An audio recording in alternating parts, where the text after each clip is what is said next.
watching Crypto Market News, and we are here at European Blockchain Investment Congress 2019 in Vienna, and I'm about to talk to Tone Vays, who is a content creator and Bitcoin advisor. Hi, Tone. Hi, how are you?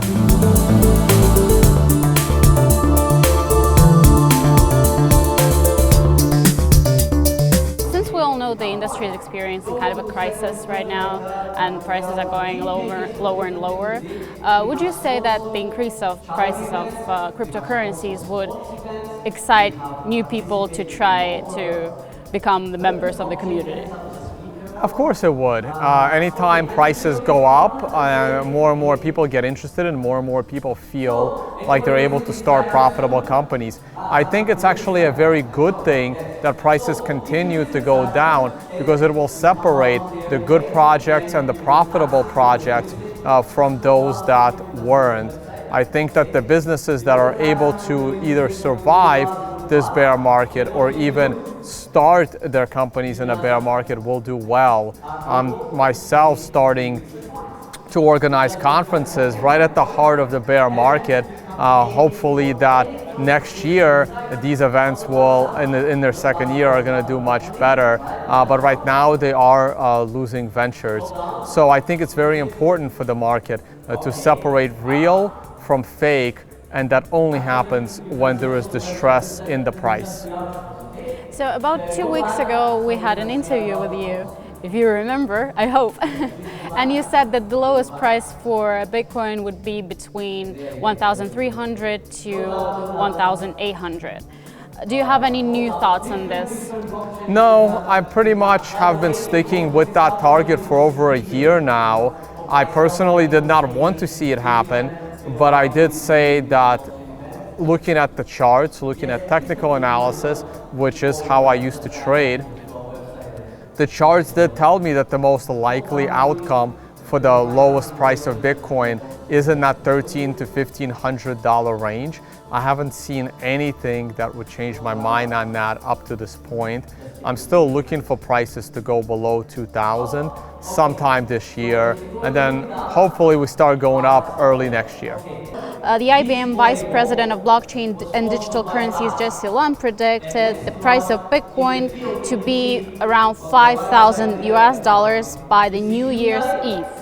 So do you agree with this forecast? I actually do. Maybe he's been watching my analysis. So a couple of weeks ago, when the price of Bitcoin started to bounce strong from around 3,200 and we went all the way to 4,200, I was expecting 5,000 myself. So about a month ago, I've been saying I can see Bitcoin going up to 5,000 now, then dropping significantly lower. And I do expect Bitcoin to be around $5,000 going into the end of the year. So 5,000 by year end seems very reasonable to me, but I still think we will go under $2,000 sometime this summer or as late as October, November. And what is your opinion on all those super optimistic, let's say, forecasts for a Bitcoin price of around $1 million and so on? As much as I love for Bitcoin to go to $1 million tomorrow, realistically that's not going to happen. And also I try to be a little more responsible towards my viewers, and that's what they expect from me. The way I'm looking at the space right now is I compare it a lot to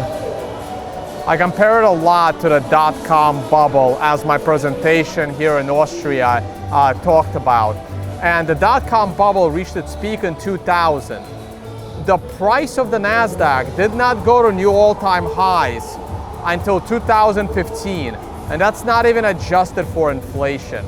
So I think it's going to take a lot longer than people think for us to get above $20,000 a Bitcoin. And I think it'll take a very long time for us to get to $1 million. I honestly don't expect it until maybe 2030. I think it'll take longer than people think. It's really hard to get mass adoption of a decentralized system that doesn't have a marketing budget. I think it will happen over time. I think McAfee is going to be very wrong on his targets. and so will many other people. I hope I'm wrong, but I'm not looking for $1 million Bitcoin until about 2030. Would you advise new bit traders to try to trade BTC at the current market, or would you advise to avoid it? So if you're going to trade, you really have to study and learn how to trade. It's almost like wanting to play poker, wanting to play cards. You're going in there against professionals. You have to know what you're doing. I try to educate people on how to be more responsible traders. My first instinct to tell someone is don't trade, find a job, make money. You can invest it longer term in viable projects. To me, the only thing in the crypto space that is investment grade for the long term is Bitcoin. I think everything else will go down over time, and I think Bitcoin will go up over time. Short-term trading can happen on any asset, but you have to know what you're doing. You have to study. It's a job like any other job. It's not get rich. 90% of traders lose money. So if you're not going to take the time and study and prepare to go into this pool of sharks in trading, I'm gonna say just buy some Bitcoin. You can dollar cost average. Any time now, this whole year going forward, you just buy in small pieces and you'll be okay. But if you're actually going to trade, study first. You don't have to study from me. You can study for free on the internet, and then try trading in very small risk increments and see how you do. So what other economic reasons can help Bitcoin reach further adoption? Sure. I think that the governments of, actually I was going to say developed nations, but it's pretty much all nations. I think this government push in eliminating fiat money, paper money, not fiat money, sorry, this government push to eliminate paper money would go very well for Bitcoin. What India tried to do by canceling its $500 rupee note and 1,000 rupee note is a very good use case for Bitcoin.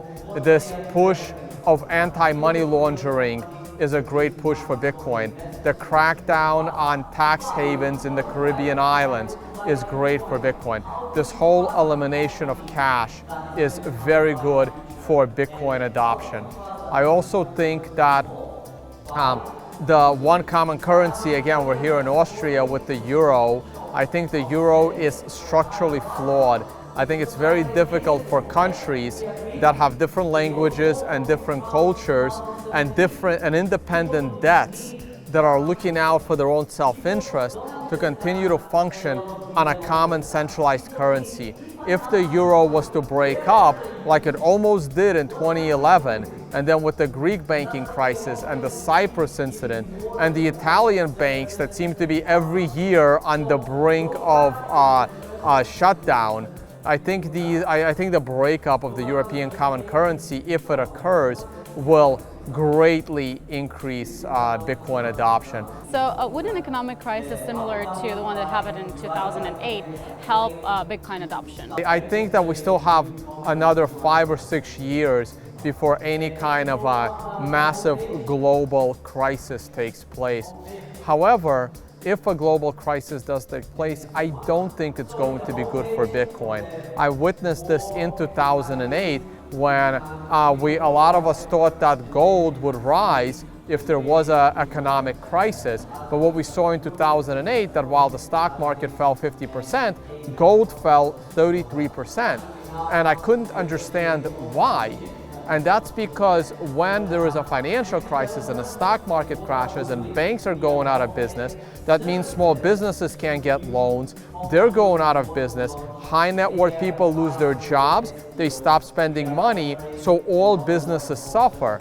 When all businesses suffer, people are poorer. And when people are poorer, the last thing they want to invest in is speculative assets like gold, like Bitcoin. So what we saw in 2008, instead of people rushing and buying gold, thinking it's the end of finance and we're going back to the economic Stone Age, people were selling gold to feed their families.